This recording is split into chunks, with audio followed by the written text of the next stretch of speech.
You know, there's a war happening all around us, every single second of every day.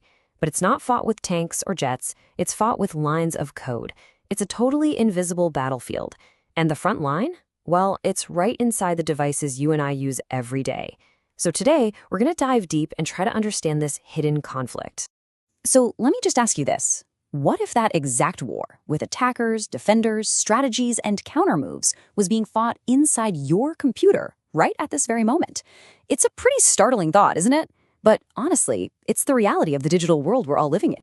And the weapon of choice in this invisible fight? Well, it's a name you've definitely heard before, malware.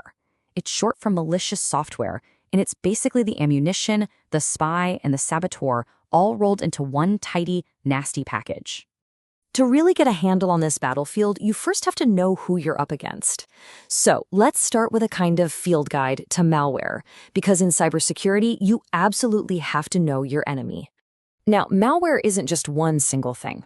Not at all. It's this huge umbrella term for all sorts of different threats, and each one has its own signature, its own way of behaving. To fight it, security analysts have to figure out what they're dealing with by asking a few really fundamental questions.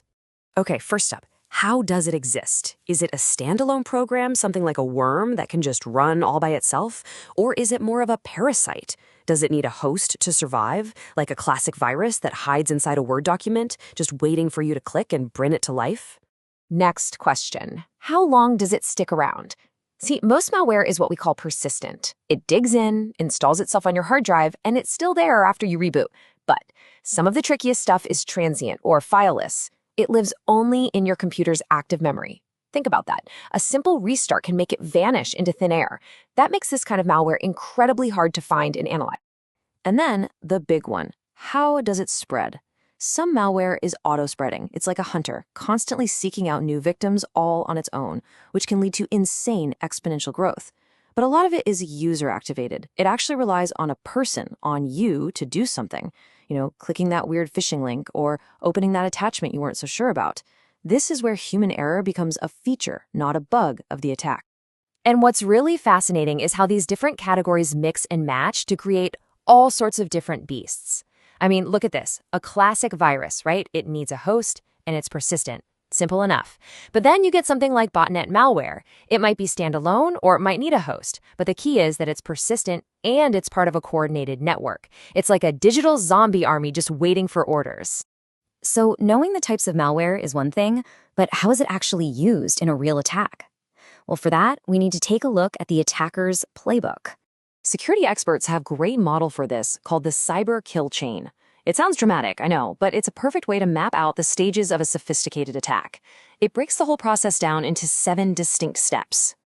Let's just walk through it real quick. It all starts with reconnaissance. That's the attacker scouting you out. Then comes weaponization, where they package their malware with an exploit to sneak past defenses. Then delivery, usually a simple email.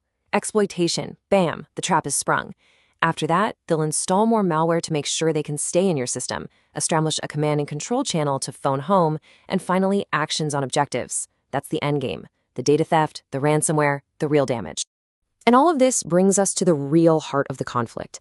This constant, escalating, high-stakes game of cat and mouse between attackers trying to hide their malware and defenders trying to find it. The attacker's first move is always to hide. They use techniques like packing, which basically just scrambles and compresses their malware. Think of it like putting a weapon inside a locked, unmarked box. To a basic antivirus scanner, that malicious code just looks like a bunch of random, harmless data. It lets it slip right past those initial defenses. So, what's the defender's countermove? Well, if you can't see what the code is, you have to figure out what it does. And that is the very heart of modern malware analysis. It's a total shift in thinking. And there are 2 main ways to do this. You've got static analysis, which is kind of like reading the blueprint of a machine. It's fast, but if that blueprint is designed to trick you, you're going to get fooled. Then there's dynamic analysis. This is totally different. You actually build the machine and run it inside a safe, isolated environment, what they call a sandbox, just to see what it really does. It's way more accurate, but yeah, it's also a lot slower. And this, right here, is where the game gets really clever.